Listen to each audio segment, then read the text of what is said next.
ะเลาะกับผู้เยาว์ไม่เข้าท่าถูกตราหน้าอดสูเสียผู้ใหญ่ตั้งสติแผ่เมตตารักษาใจให้อภัยเป็นดีแท้แก่ตนเองขอถวายความนอบน้อมแด่พระรัตนตรัยมีพระพุทธเจ้าเป็นต้นขอถวายความเคารพพระมหาเถระพระเถรานุเถระเจ้าคณะพระสังฆาธิการทั่วโลกมีพระเดชพระคุณพระธรรมเสนาบดีเจ้าคณะภาค7วัดพระธาตุดอยสุเทพเป็นต้นและขออำนวยพรแด่ท่านผู้ฟังท่านผู้ชมสาธุชนพุทธบริษัททั้งหลายวันนี้รายการพระไตรปิฎกลอยฟ้าก็ลอยมาจากวัดพระธาตุดอยสุเทพราชวรวิหารอำเภอเมืองจังหวัดเชียงใหม่ผ่านทางเฟซบุ๊กไลฟ์สวยเทพบุญเหมือนเดิมอันดับแรกขออนุโมทนาเจ้าภาพวัดภัตตาหารและน้ำปานะแก่พระภิกษุปาติโมกข์ในโครงการอบรมฝึกหัดพระภิกษุปาติโมกข์ของคณะสงฆ์ภาค7รุ่นที่1/2569จำนวน36รูปและพระวิทยากรอีก8รูปเป็น44รูปจำนวน2เดือนตั้งแต่วันที่24กุมภาพันธ์2569ไปจนถึง24เมษายน2569นี้วันนี้ก็มี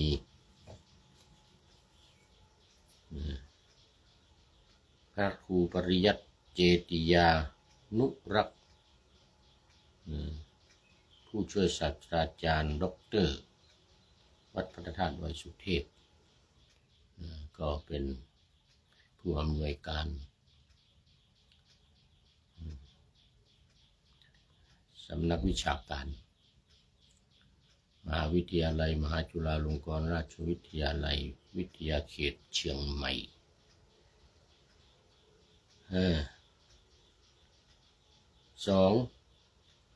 พระมหาชำนาญศิลป์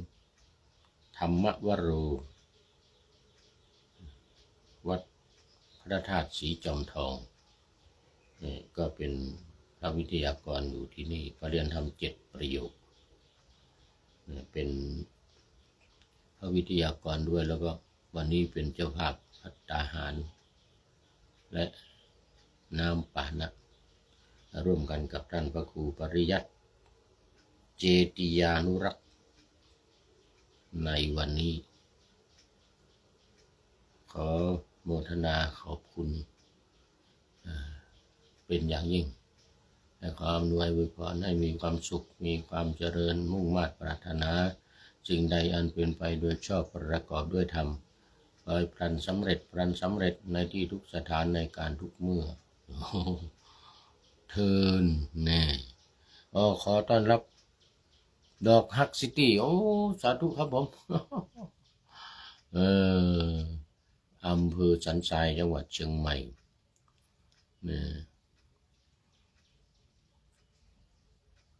วัด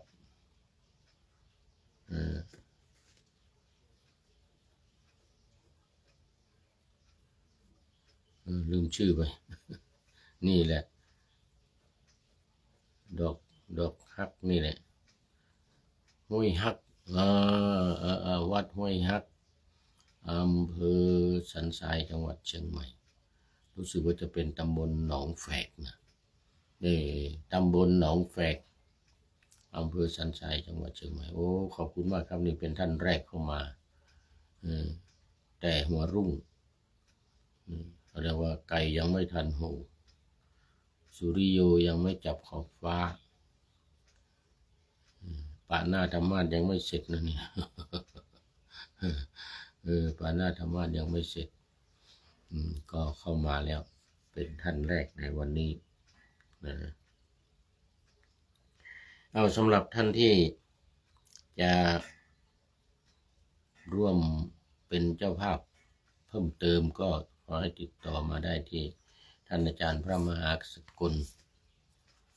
วิโรจนกิตติปริยนธรรม9ประโยคเลขานุการเจ้าคณะภาค7และผู้อำนวยการโครงการอบรมฝึกซ้อมพระภิกษุปาฏิโมกข์ในครั้งนี้หมายเลขโทรศัพท์0918599053 0918599053และท่านพระมหากิตติพงศ์ฐานกโรปริยนธรรม9ประโยควัดพระธาตุศรีจอมทองหมายเลข0949101043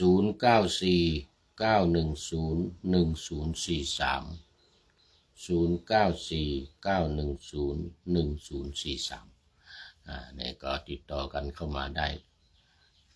ตามอัธยาศัย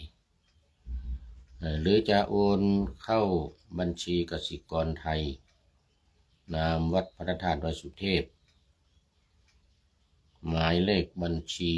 211-280-6698 211-280-6698ตามอัธยาศัยเอาแล้ววันนี้ก็เข้ามาสู่เนื้อหาสาระของธรรมะในพระไตรปิฎกกันเลยมีคนบ่นมาว่ามัววิหารลายเสียเวลารายการเป็นชั่วโมงได้ธรรมะน้อยเดียวว่างั้นนะต้องขออภัยวันนี้ต้องรีบเร่งแล้วนี่ต้องรีบเร่งพูดธรรมะแล้วเป็นธรรมทานธรรมทานการกุศลเป็นงานของผู้พูดนี่20%ในบรรดางานของผู้พูดนี่นะธรรมทานหรือปรหิตปฏิบัติการปฏิบัติเพื่อผู้อื่น 20% แต่อัตตหิตสมบัติปฏิบัติเพื่อตัวเองนี่ 80% ในบรรดา 80% นี่ก็เป็นคันธทุระคือด้านการศึกษาเล่าเรียนพระปริยัติธรรมนี่แหละ 20% 20% แล้วก็เป็นสมถกรรมฐานการปฏิบัติแบบสมถะ 20% เป็น 40%แล้วอีก 40% วิปัสสนาโดยตรงเลยวิปัสสนา 40% ในแต่ละวันนี่นะใน24ชั่วโมงเนี่ยหลับตอนนี้หลับมากหน่อย6 ชั่วโมง24 ชั่วโมงเนี่ยนะใน1 วันเนี่ยหลับ6 ชั่วโมงเลยอย่างน้อยเลยนะแต่เดี๋ยวเนี้ยไม่เหมือนแต่ก่อนนี่4 ชั่วโมงเดี๋ยวนี้อายุมากขึ้นมานี่โดยเฉพาะหลังจากที่กลับมาจากต่างประเทศ4 เดือน 5 เดือนมาเนี่ยนะ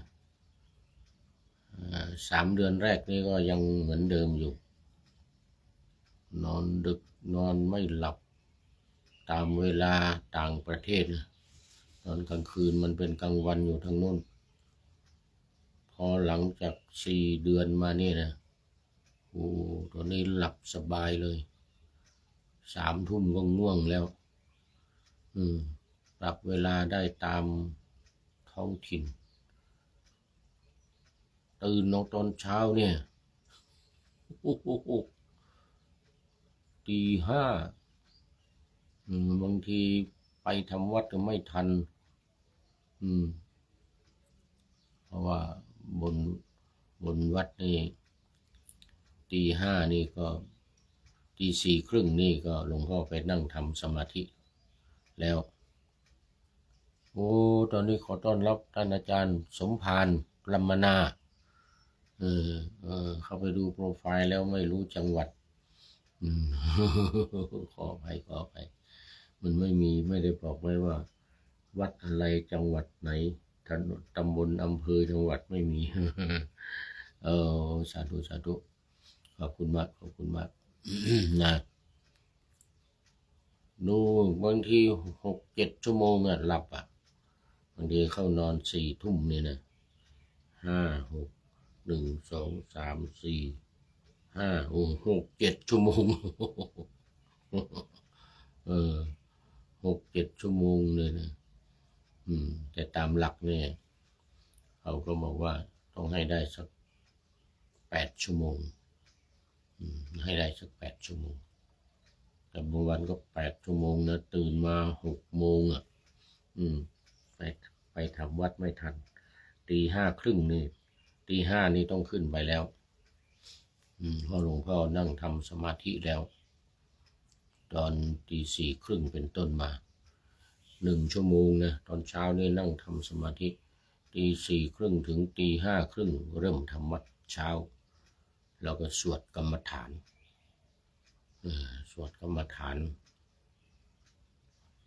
แล้วก็ไม่ทำสมาธิแล้วเพราะว่าทำก่อนทำวัดทำสมาธิก่อนทำวัดแล้วถ้า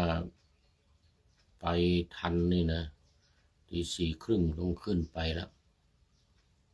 ไปนั่งทำสมาธิกับหลวงพ่อทำสมาธิถึงตี 5 ครึ่งแล้วถึงจะเริ่มทำวัดสวดมนต์สวดกรรมฐานสวดกรรมฐานทุกวันสวดกรรมฐานเสร็จแล้วก็ไหว้พระธาตุกล่าวคำไหว้พระธาตุเสร็จแล้วก็เสร็จ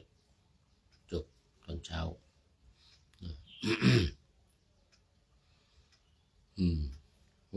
ดีใจมากได้หลับดีนะคือเข้านอนเนี่ยไม่เกิน4 ทุ่ม3 ทุ่มกว่า4 ทุ่มเนี่ยนอนหลับมัน3 ทุ่มกว่านี่ง่วงแล้วบางทีจัดรายการถึง4 ทุ่มเสร็จแล้วก็เข้านอนตี 5นู่นตื่นตี 4ถ้าตี 4ตื่นนี่ก็ได้ขึ้นไปทำสมาธิภาวนากับหลวงพ่อแต่ปกติเราก็ทำของเราเองนี่แหละเราก็ทำของเราเองทั้งวันนี่แหละ80%เลยนะวิปัสสนานี่40%ทำทั้งวันแล้วก็สมถะนี่ก็ต้องหาโอกาสหาที่สงบหาเวลาเพราะว่ามันต้องทำสมาธิสมถะนี่ประมาณ20%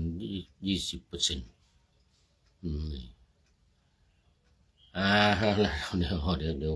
มัวโอเออีกละมาวันนี้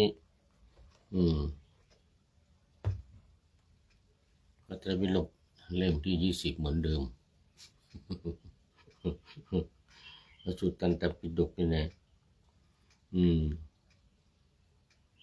อังคุตรนิกายมันก็เริ่มตั้งแต่เล่มที่20เนี่ยถึง24อังคุตรนิกายหรือวันนี้หน้าที่321 หรือข้อที่321นี่นะในบางฉบับเขียนเป็นข้อนะข้อที่331แต่นี่ฉบับมหาจุฬาเล่มสีฟ้าหน้าที่321สุขวรรคที่สองนี่สุขวรรคละวรรคที่1จบไปละวรรคที่สองโดยพระพุทธองค์ทรงจำแนกความสุขออกเป็น2ประเภทคือความสุขที่เป็นรูปธรรมหรือเป็นรูปารมณ์อารมณ์ที่เป็นรูปอารมณ์ที่เป็นรูปนี่ส่วนใหญ่จะหมายถึงฌาน4เบื้องต้นนะปฐมฌานนะปฐมฌานเรียกว่าเป็นรูปฌาน1 2 3 4ส่วน2อรูปนะอรูปารมณ์อารมณ์ที่ไม่มีรูปแต่พระพุทธองค์ทรงยกย่องความสุขที่เกิดจากอรูปารมณ์อารมณ์ที่ไม่มีรูปก็คืออย่างเช่นอรูปฌานข้อฌานที่5 6 7 8หรือวิมุตติคือความหลุดพ้นวิมุตติคือความหลุดพ้นนี่ว่าเป็นความสุขที่เลิศหมายถึงพระนิพพานหมายถึงพระนิพพานนิพพานังปรมังสุขขังอันนิพพานเป็นสุขอย่างยิ่งไม่มีรูปนิพพานไม่มีรูปอารมณ์ที่ไม่มีรูปก็เรียกว่าอรูปารมณ์อารมณ์ที่ไม่มีรูปนี่คือพระนิพพานหรือว่าวิมุตติก็ได้ความหลุดพ้นนี่นะแต่ถ้าพูดถึงฌานก็ฌานที่5 6 7 8แต่นั้นมันเป็นเบื้องต้นมันเป็นความสุขเบื้องต้นความสุขที่เกิดจากฌานเนี่ยไม่ใช่ที่สุดไม่ใช่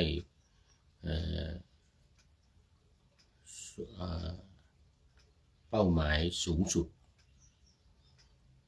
พระพุทธองค์ทรงได้ศึกษาและปฏิบัติสำเร็จในสำนักอาราลดาบทถึงฌานที่7เดี๋ยวอุทกดาบทนะถึงฌานที่7แล้วก็ไปเรียนที่อาราลดาบทได้ฌานที่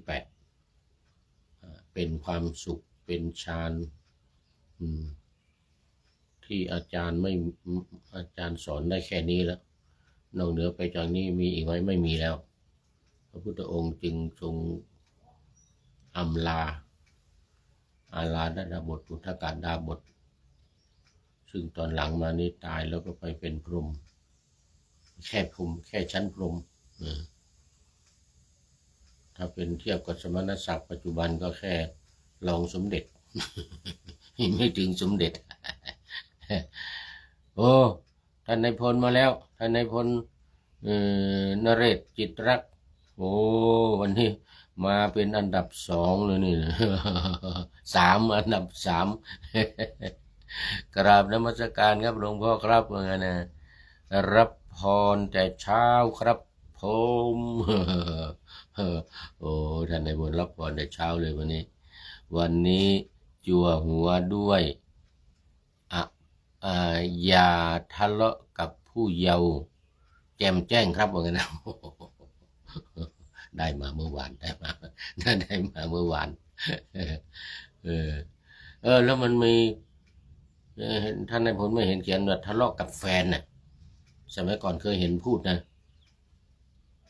ทะเลาะกับแฟนแสนละเหียใจอะไรอะไรเนี่ยต้องขอเขียนมาให้หน่อย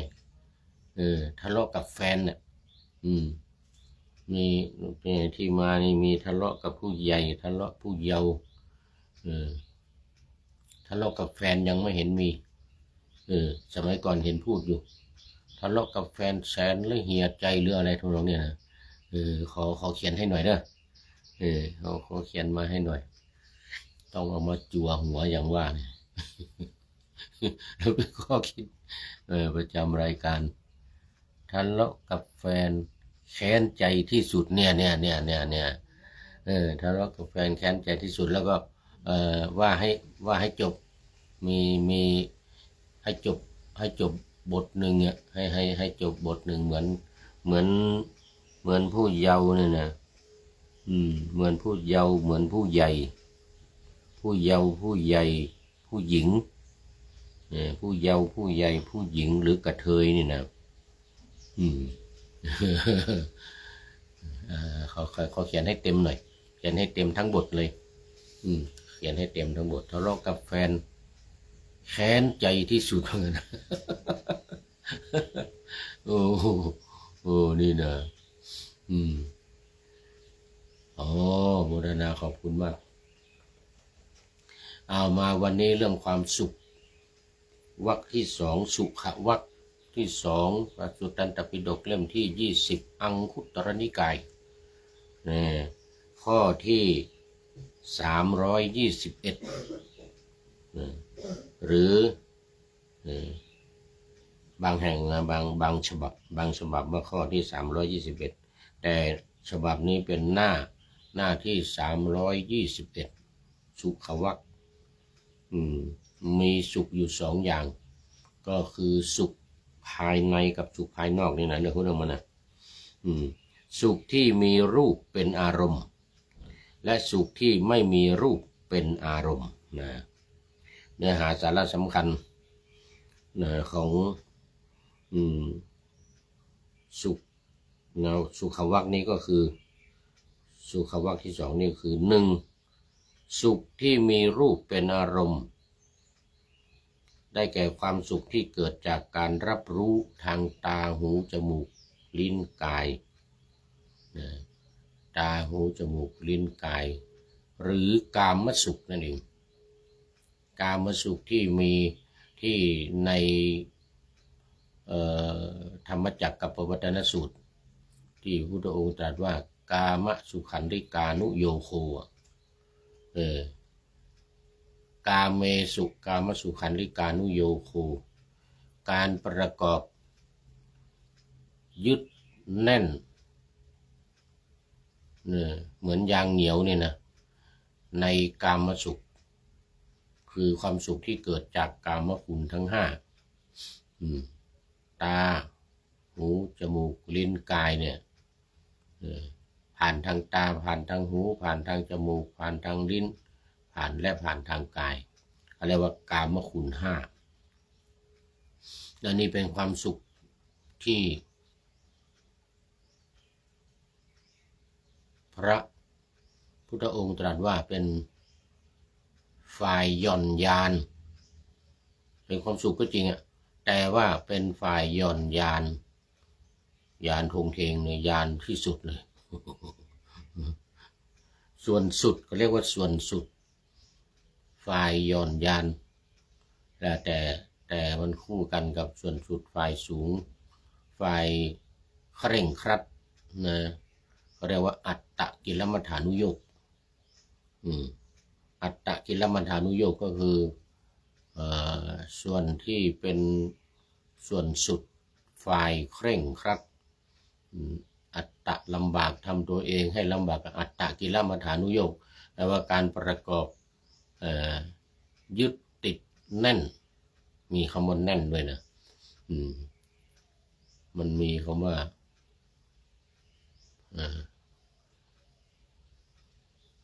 อนุโยคอนุโยคท่านนายพลบอกว่า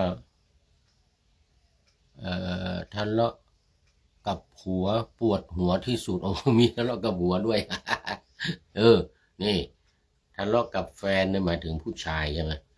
หมายถึงผู้ชายทะเลาะกับแฟนจริงผู้หญิงก็ได้นะแล้วก็นี่ทะเลาะกับหัวนี่แน่นอนผู้หญิงปวดหัวที่สุดทะเลาะกับเมียเพลียใจที่สุดอีก เออทะเลาะกับแฟนทะเลาะกับผัวทะเลาะกับเมียนะมีต่อนี่โอ้สุดยอดเลยสุดยอดเลยเดี๋ยวจะได้เขียนไว้อืมทะเลาะกับนักการเมืองมีเรื่องไม่สิ้นสุดนี่ทะเลาะกับพระเนนเวรกรรมที่สุด ทะเลาะกับเจ้านายชิบหายที่สุดโอ้นี่แหละมาแล้วนี่เจ้าทะเลาะกับเจ้านายก็คือทะเลาะกับผู้ใหญ่เนี่ยนะว่าไปทะเลาะกับผู้ใหญ่โอ้ตอนนี้ขอต้อนรับท่านอาจารย์พระครูประหลัดณรงค์ฤทธิ์เอ่ออุปาลคิโตทองแมนกราบสาธุครับเหมือนนะโอ้นี่FCตัวจริงเอ่อไม่ได้เข้ามาหลายวันแล้วท่านพระครูประหลัดณรงค์ฤทธิ์บอกว่าอยู่ที่สวนป่าสามัคคีธรรมครับโอ้จริงด้วยวันก่อนยกช่อฟ้าหรืออะไรสักอย่างหนึ่งนะเออผมว่าจะไปดูอยู่นะจะไปร่วมงานแต่ว่ามันมีงานที่นี่ที่เชียงใหม่มีงานศพเอ่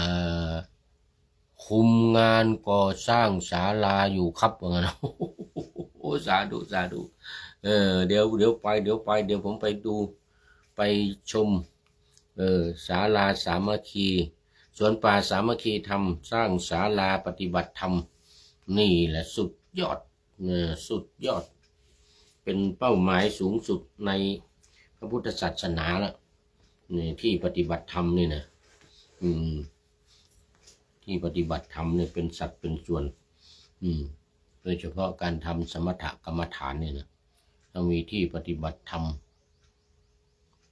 ปรับอากาศให้เหมาะเขาเรียกว่าติดแอร์ปรับอากาศให้เหมาะถ้าหน้าหนาวนี่ก็แอร์อุ่นนะหน้าร้อนก็แอร์เย็นนะเหมือนปราสาท3 ฤดูของพระพุทธเจ้านะอยู่ปราสาท3 ฤดูเลยนะสำหรับทำสมถกรรมฐานโอ้ดีมากนี่มาแล้วทะเลาะกับแฟนทะเลาะกับเมียทะเลาะกับนักการเมืองทะเลาะกับพระเนนเวรกรรมที่สุด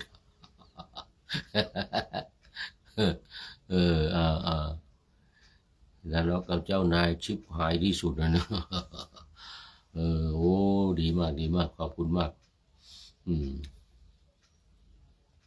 อันนั้นก็เอามาวันนี้สุขวรรคที่1ว่าไปแล้วสุขที่มีรูปเป็นอารมณ์ความสุขที่เกิดจากการรับรู้ผ่านทางตาหูจมูกลิ้นกาย5 อย่างนี้เขาเรียกว่าเป็นกามคุณ2สุขที่ไม่มีรูปเป็นอารมณ์อรูปสุขนะข้อแรกนั้นมันคือรูปสุขข้อที่2อรูปสุขความสุขที่ประณีตกว่าได้แก่ความสุขที่เกิดจากสมาธิขั้นสูงความสุขที่เกิดสมาธิขั้นสูงเขาเรียกว่าอรูปฌานหรือความสุขจากการหลุดพ้นอรูปฌานเป็นความสุขที่เรียกว่าสูงสุดสมาธิก็เป็นสมาธิขั้นสูง แต่เป้าหมายสูงสุดคืออุปสมานุสติถ้าเป็นอนุสติ10นี่นะจะเป็นสุดท้ายคือข้อที่10อุปสมานุสติเป็นการเข้าไปสงบจากกิเลสไม่มีราคะโทสะโมหะนี่นะเรียกว่าสงบจากอาสวะทั้งหลายสงบจากสังโยชน์ทั้ง10 ประการนี่นะนี่เขาเรียกว่าอุปสมานุสติ ไม่ใช่อนุสติธรรมดา ไม่ใช่อานาปานสติธรรมดาแต่เป็นอุปสมานุสติเข้าไปสงบนี่นะหรือหลุดพ้นอย่างว่านะเขาเรียกว่าวิมุตติเรียกว่าวิมุตตินี่ก็มีอยู่สองอย่างเลยเจโตวิมุตติกับปัญญาวิมุตติอรูปฌานหรืออรูปสุขนี่ก็ต้องเป็นปัญญาวิมุตติส่วนรูปสุขนั้นไม่หลุดพ้นยึดติดอยู่กามสุขันธิกานุโยคติดอยู่ที่กามสุขันธิกานุโยคเป็นหย่อนยานเป็นความสุขที่เกิดทางตาทางหูทางจมูกทางลิ้นและทางกายหย่อนยานกามสุขันธิกานุโยคแต่ว่านี่อรูปสุขนี่เป็นความสุขที่ประณีตกว่าได้แก่ความสุขที่เกิดจากสมาธิขั้นสูง รูปฌานหรือความสุขที่เกิดจากวิมุตติเขาเรียกว่าวิมุตติสุขเหมือนพระพุทธองค์ตอนตรัสรู้ใหม่ๆนะเสวยวิมุตติสุขอยู่รอบต้นโพนะ49 วันไม่ฉันข้าวฉันน้ำคงจะดื่มแต่น้ำอยู่แต่ว่าข้าวเนี่ยฉันมื้อเดียวของนางสุชาดาที่ถวายก่อนตรัสรู้ถวายตอนเช้าวันตรัสรู้นะตอนกลางคืนนะแล้วจากนั้น49 วันเสวยวิมุตติสุขส่วนใหญ่เข้าฌานนี่แหละ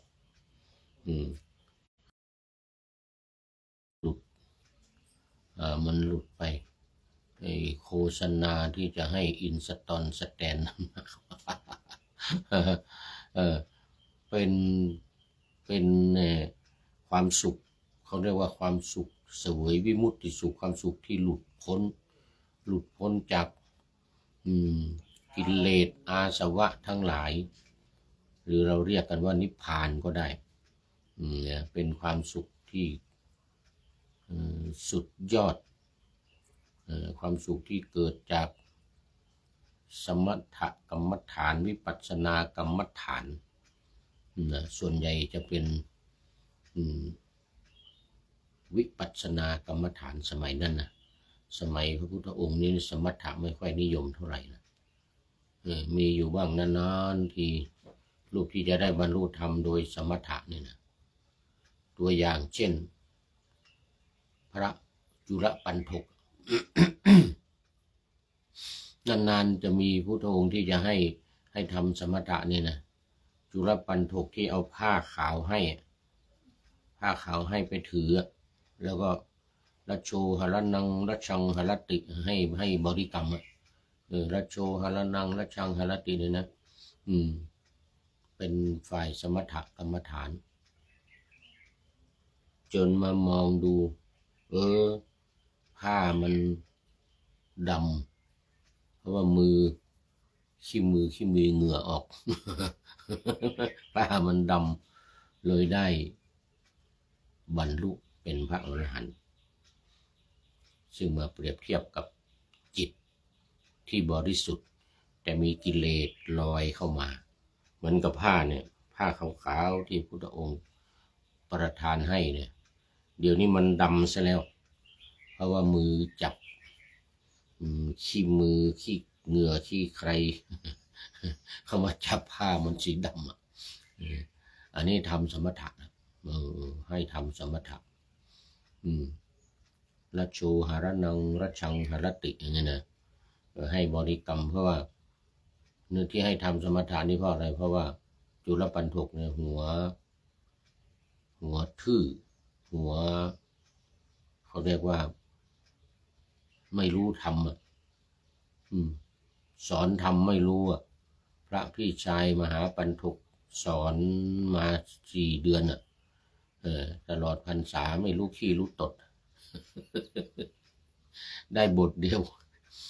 แล้วก็ไม่รู้ความหมายด้วย อืมได้คาถาหนึ่งหมดไม่รู้ความหมายมหาปันธกมหาปันธกบอกไปตายจะเพื่อนไปอย่างนี้ไม่ได้เรื่องไปตายซะเหมือนกันนะคือมันเป็นกรรมเก่าไงเป็นกรรมเก่าของจุลปันธกนะไปเยาะเย้ยพระที่หัวทื่อพระที่หัวขี้เถ้ยหัวขี้เถ้ยนะแต่ตอนนั้นตัวเองเป็นคนฉลาดเป็นคนที่รู้เก่งรู้ไวแล้วไปเยาะเย้ยไปดูถูกพระอีกรูปหนึ่งที่ไม่ค่อยรู้เรียนรู้ช้าก็เลยไปเยาะเย้ยไปพูดถักถางไปดูถูกดูหมิ่นเขาเวรกรรมมันนั่นมาตามทันเกิดมาชาติเนี้ยรู้แค่บทเดียวพี่ชายบอกว่าโอ้อย่างนี้ไปตายใช่ไหมตื่นเช้ามาจะไปโดดหน้าผาแต่พระพุทธเจ้ามาช่วยไงมาแล้วพระเอกขี่ม้าขาวมาแล้วเหาะไปบนอากาศลงข้างหน้าปุ๊บพระพุทธเจ้าเลยนะหยุดจะไปไหนเหมือนกันนะจะไปไหนรู้แล้วพระองค์ทรงทราบตรวจดูข่ายคือพยานแล้วเข้ามาในข่ายคือพยานแล้วปรากฏว่าถ้าไม่รีบไปเนี่ยเดี๋ยวจะไปโดดหน้าผาตายนะเพราะเนี่ยพี่ชายบอกให้ไปตายนะให้ทำสมถกรรมฐานก็ให้ทำวิปัสสนาไม่รู้เรื่องจะให้ทำวิปัสสนาเนี่ยนะให้พิจารณาขันธ์ห้าอายตนะ12ธาตุ18ยังไม่มีทางแล้วให้ผ้าขาวผืนหนึ่งผ้าขาวไปบริกรรมไปนั่งนู่นไปนั่งนู่นเหมือนกันไปนั่งบริกรรมพุทธองค์ก็เสด็จกลับไปนั่งในคันธกุฎีตรวจดูทำสมาธิตรวจดูโอ้จุลปันธกได้แล้วนี่จุลปันธกได้ฌานได้สมาธิแล้วบารมีมาถึงแล้วงั้นนะ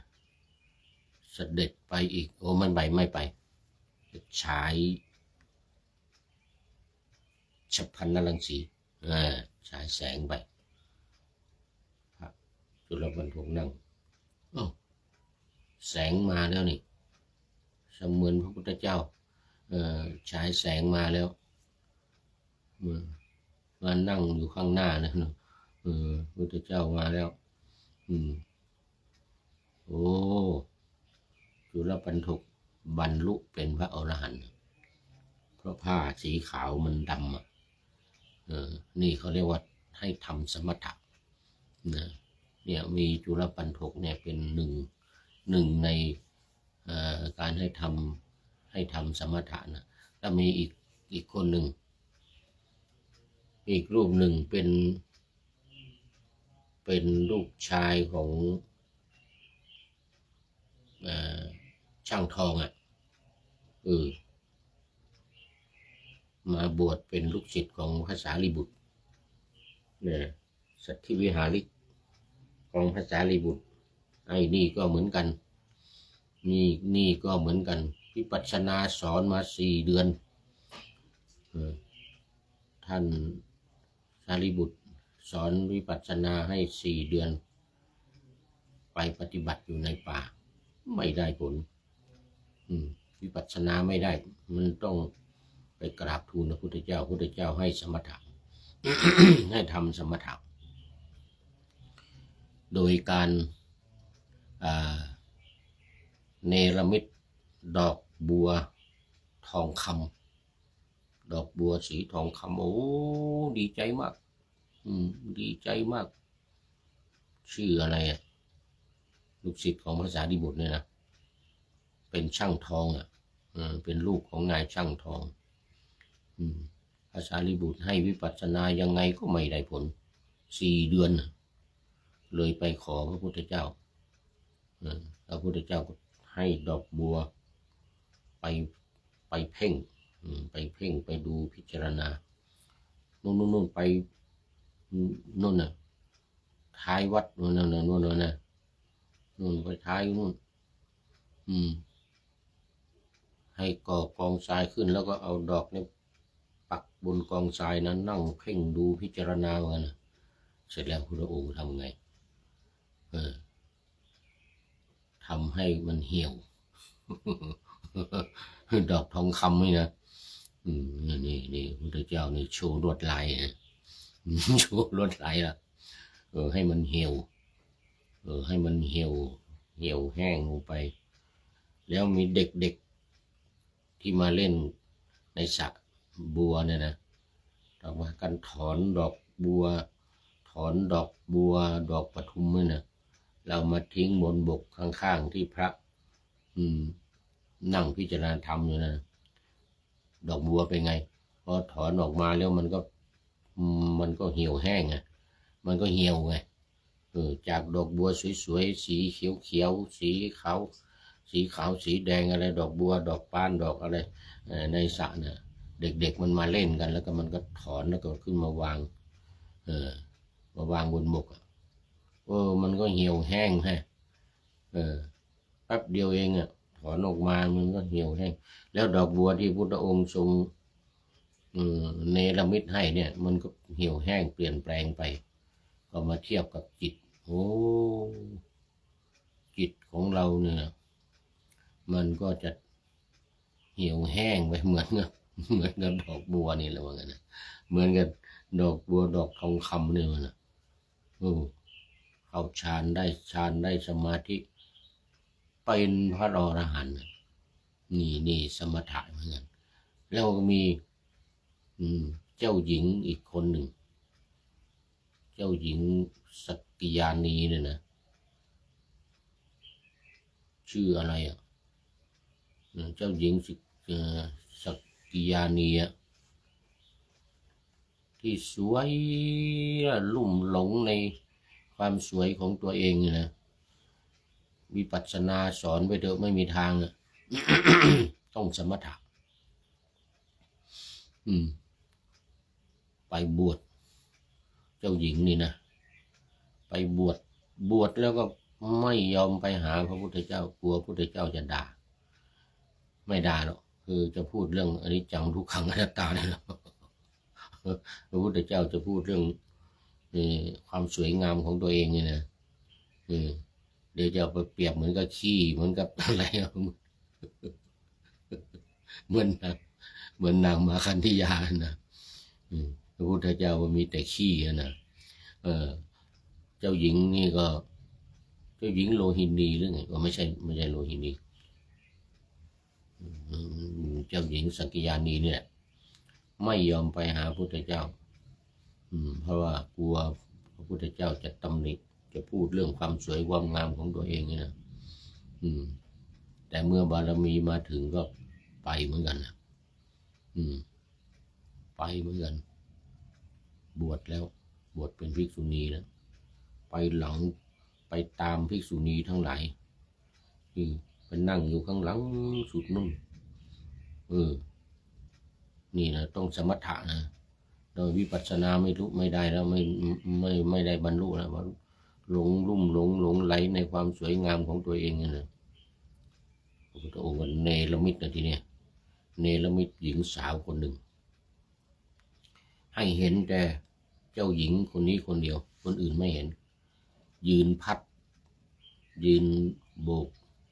พัดวีให้พระพุทธเจ้ายืนอยู่ข้างหลังเนี่ยปรากฏว่าสวยงามยิ่งกว่าเจ้าหญิงคนนั้นโอ้โห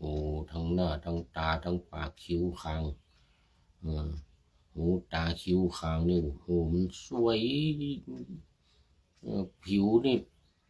สีผิวนี่เหมือนกับทองคำตัวเองนี่อายเลยเจ้าหญิงนี่นะอายเลยมาดูตัวเองโอ้โหมันเหมือนกับกาเนี่ยอันนั้นเหมือนกับหงส์ผู้หญิงที่ยืนพัดพระพุทธเจ้าอย่างนี้นะ ยืนยืนพัดพระพุทธเจ้าเนี่ยมันก็หงส์อ่ะไอเราเนี่ยเหมือนกับกาเนี่ยเหมือนกับกาหรือเหมือนกับลิงลุ่มอยู่บนกอไม้อย่างว่าเนี่ยนะ อยู่บนตอไม้ที่ถูกไฟไหม้อย่างนี้นะตัวเองนี่โอ้มันไอ้ที่เราว่าสวยเนี่ยนะที่หลงตัวเองว่าสวยงามมาตลอดเนี่ยนะมาดูผู้หญิงคนที่ยืนพัดวีให้พระพุทธเจ้าเนี่ยนะมันโอ้โหมันเป็นเหมือนกับหงส์อ่ะไอเรานี่เหมือนกับกาเนี่ยเรื่องมัน เอาจุดหนึ่งงั้นก่อนนะทำอะไรนี่เขาเรียกว่าสมถะนะสมถกรรมฐานให้เขาพิจารณาเสร็จแล้วก็ค่อยๆเนรมิตผู้หญิงที่สวยเนี่ยให้ไม่สวยลงไปให้เหี่ยวแห้งให้ผิวพรรณเป็นอนิจจังอ่ะเปลี่ยนแปลงจากสวยงามเนี่ยมาเป็นไม่สวยไม่งามอะไรลงไปจนกระทั่งเป็นโรคจนกระทั่งตายกลิ้งโคโลลงไปพระพุทธเจ้านี่นะโอ้โหไม่ใช่ธรรมดานะเจ้าหญิงนี่ก็พิจารณาตามได้ฌานได้สมาบัติบรรลุเป็นพระอรหันต์เหมือนกันได้บรรลุเป็นพระอรหันต์ทำไมอย่างนั้นไม่ได้โอ้นี่ขอต้อนรับพระเดชพระคุณหลวงพ่อสุทธิสงึมรำวันนี้มาสุดท้ายหมดเวลา มาสุดท้ายเลยวันนี้เนี่ยใกล้จะหมดเวลาพอดีเลยไหนเดี๋ยวก่อนไหนล่ะสุดท้ายเลยเนี่ยหลวงพ่อมาสุดท้ายพอดีเลยใกล้จะหมดเวลาแล้วหลวงพ่อสุทธิสงึมรำจากจังหวัดบุรีรัมย์นี่แหละหลวงพ่อเป็นFCตัวจริงบางครั้งก็มาเป็นรูปแรกมาแต่หัวรุ่งไก่ไม่ทันโหสุริโยไม่จับขอบฟ้า มาแต่วันนี้มาสุดท้ายนี่มี2 อย่างพระเดชพระคุณหลวงพ่อนี่นะถ้าไม่มาแต่หัวรุ่งก็มาสุดท้ายสุดหมดเวลา หมดเวลาพอดีนี่มาคราวนี้เดี๋ยวมันยังไม่จบนี่ก่อนสรุปก่อนสุข2 อย่างนี่นะอรูปประสุขกับรูปประสุขนี่นะอรูปประสุขนี่รูปสุดท้ายนี่นะอรูปฌานที่5 6 7 8นี่นะอากาศวิญญาณอากินจัญญาเนวสัญญานาสัญญาและสัญญาเวทยิตนิโรธเป็นสุขที่9เป็นฌานที่9นะสัญญาเวทยิตนิโรธหรือสมาบัตินิโรธสมาบัติคือดับสัญญาดับเวทนาเรียกว่าสัญญาเวทยิตนิโรธดับสัญญาดับเวทนาต่อจากฌานที่8ต่อจากฌานที่8พอได้ฌานที่8เนี่ยนะเนวสัญญานาสัญญายตนะนี้แล้วนี่ก็เข้าสู่เขาเรียกว่าสัญญาเวทยิตนิโรธหรือนิโรธสมาบัตินะนี่ดับขั้นสูงเลยไม่มีเวทนาไม่มีสัญญาแต่มีสังขารมีวิญญาณในจำนวนขันธ์5นะมีสังขารมีวิญญาณแต่ว่าไม่มีสัญญาความจำเนี่ยไม่มีแล้วเวทนาก็ไม่มีนะเวทนาไม่มีเรียกสัญญาเวทยิตนิโรธเป็นฌานที่9แต่ว่าไม่ได้เขียนไว้ว่าฌานที่9นะเขาบอกว่าในหนังสือบอกว่าไม่ได้เขียนฌานมีแค่8แต่ว่าสัญญาเวทยิตนิโรธนี่เป็นฌานที่9ไปในตัวเหมือนกันนะเป็นสัญญาเวทยิตนิโรธเป็นญาณที่9เดี๋ยวก่อนเป็นฌานที่9พอออกจากฌานที่9นี่แล้วก็โอ้โหฤทธิฤทธิ์ เออจะอะไรหูทิพตาทิพอะไรมาเป็นพรวนเลยถ้าผ่านผ่านสัญญาเวทยิตานิโรธเนี่ยที่10นี่นะเอาสรุปพระพุทธเจ้าตรัสว่าบรรดาสุขทั้งสองอย่างนี้สุขที่ไม่มีรูปเป็นอารมณ์นี่เป็นเลิศไม่เลิศได้ยังไงมันหมายถึงนิพพานหมายถึงหลุดพ้นปัญญาวิมุตติหลุดพ้นด้วยปัญญาหรือเจโตวิมุตติหรือหลุดพ้นด้วยใจนะเพราะฉะนั้นในอารมณ์ที่เป็นความสุขสุดท้ายความสุขที่เป็นอรูปสุขนี่นะข้อ321ในอังคุตรนิกายเอกทุกกนิบาตเนี่ยนะพุทธองค์ตรัสว่าดูก่อนภิกษุทั้งหลายสุขสองอย่างนี้สองอย่างเป็นไฉนคือสุขที่มีรูปเป็นอารมณ์หนึ่งสุขที่ไม่มีรูปเป็นอารมณ์หนึ่งดูก่อนภิกษุทั้งหลายสุขสองอย่างนี้แลดูก่อนภิกษุทั้งหลายบรรดาสุขสองอย่างนี้สุขที่ไม่มีรูปเป็นอารมณ์เป็นเลิศจบสุขวรรคที่2 เนื้อความพระไตรปิฎกเล่มที่20บรรทัดที่2,128ถึง 2,132โอ้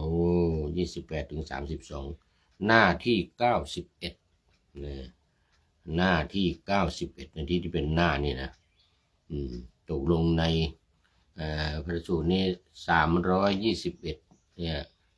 321นี่เป็นข้อแต่หน้าอยู่ในที่หน้า91นะพระสุตตันตปิฎกเล่มที่20หน้า91 จบบริบูรณ์หมดเวลาพอดีหมดเวลาพอดีหลวงพ่อสุทธิสงึมรำก็เป็นท่านสุดท้ายเข้าสู่เส้นชัยของรายการวันนี้มีหลายๆท่านเข้ามาก่อนหน้านั้นก็โมทนาเป็นอย่างยิ่งมีท่านพระครูปลัดณรงค์ฤทธิ์อุปลักขิโตด้วยท่านนายพลด้วยนายพลพลตรีนเรศจิตรักโอ้โมทนาเป็นอย่างยิ่งแล้วหลายท่านที่พาเข้ามาแล้วผ่านไปแล้วด้วยนะมาดูข้อคิดท้ายรายการวันนี้ท่านนายพลเรานี่แหละนี่เขียนไว้ว่าทะเลาะกับผู้เยาว์ไม่เข้าท่าถูกตราหน้าอดสูเสียผู้ใหญ่ตั้งสติแผ่เมตตารักษาใจให้อภัยเป็นดีแท้แก่ตนเองขอบคุณท่านนายพลเป็นอย่างยิ่งไว้นะทีนี้ ขอนำพระไตรปิฎกลอยฟ้าไปจากผู้ฟังทั้งหลายในโลกราบวันต่อไปจะได้จรย้อนกลับมาสู่สถานีใหม่ให้ท่านฟังโอ้ท่านพระครูประดับณรงค์ฤทธิ์บอกว่าสาธุครับเงินเนาะมาสุดเข้ามาอีกครั้งสุดท้ายบอกสาธุครับขอทุกท่านมีความสุขทุกคืนวันนำธรรมะประกอบการงานทั้งหลายเช่นขยันทำงานทางวาจากาย